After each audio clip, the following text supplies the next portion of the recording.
আসসালামু আলাইকুম। আমি রিমি করিম। বাবাকে নিয়ে লেখা আমার কিছু অনুভূতি পাঠ করছি। বাবা, রিমি করিম। বাবা, আজ তুমি অনেক দূরে চলে গেছো। 15টি বছর হলো। কতদিন তোমার প্রিয় মুখটি দেখি না।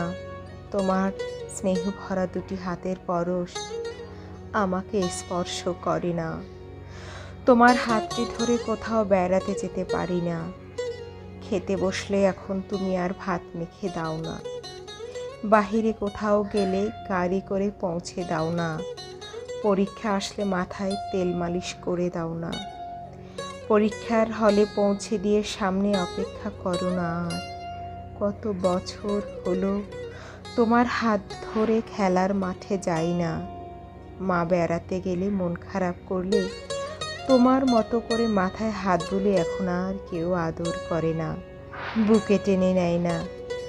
কতদিন হয় তোমার সাথে শপিংয়ে গিয়ে পছন্দের জিনিসগুলো কেনা হয় না। লাস্ট কবে গিয়েছি তাও মনে নেই। তোমার সাথে অচেনা কোথাও গেলে রাস্তা অলিগলি চিনে রাখতে বলতে, আর বিজ্ঞের মতো বলতে, আমি তো সারা জীবন বেঁচে থাকবো না, চিনে রাখো, কাজে লাগবে। তখন খুব বিরক্ত হতাম। তোমার সেই ছোট্ট মেয়েটি আজ অনেক বড় হয়ে গেছে, কিন্তু সে আর আগের মতো নেই। দায়িত্ব নামক অদৃশ্য শেকলে বন্দী হয়ে গেছে জীবন।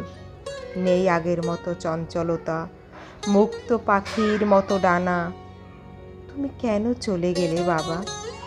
চলেই যখন যাবে আমাকেও সাথে করে নিয়ে যেতে পারতে, তাহলে তোমাকে ছাড়া থাকতে হতো না।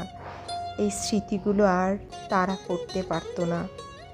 প্রতি বছর সবাই যখন বাবা দিবস পালন করে তখন আমাকে কেন কাঁদতে হয়? তুমি কি বলতে পারো বাবা? ধন্যবাদ সবাইকে।